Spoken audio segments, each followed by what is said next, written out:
Britain will not align with European Union rules after Brexit, Priti Patel, the Home Secretary, has insisted, as the UK prepares to leave the bloc in just 5 days' time. Ms Patel said the country would take back control of its laws, money and borders and would diverge from EU rules as it carved out free trade agreements. Ursula von der Leyen, the European Commission President, has warned that the UK's access to the single market would be weakened if it diverged from Brussels rules. But Ms Patel, in an interview with Sky's Sophy on Sunday, said, "In terms of divergence, we are not having alignment. We will be diverging. We want to take control of our laws, money and our borders.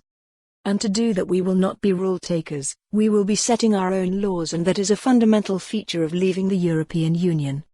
However, Steve Barclay, the Brexit Secretary, appeared to adopt a softer approach, saying the UK would not diverge just for the sake of it.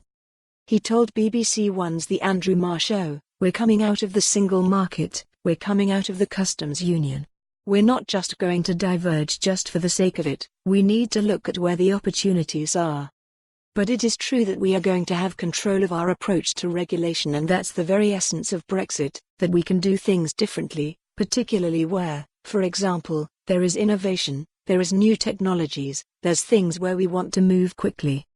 Brexit at its very core is that we will have control of our laws, our regulation, and that is why we can't be a rule taker, we need to have that opportunity," he explained. Mr Barclay said the UK's objective is to have a zero tariff, zero quota, ambitious trade policy, but to do that in parallel in our talks with the rest of the world and, in particular, with the US. Business groups have raised concerns about the prospect of divergence from the single market after Sajid Javid, the Chancellor, last weekend said there would not be alignment. Their comments came as Boris Johnson said Britain would become a global, trailblazing country after it left the EU, and he unveiled the government's full plans to mark Brexit Day. The Prime Minister said he would look ahead with confidence to the future on Friday when the UK formally leaves the bloc, nearly 4 years since the referendum.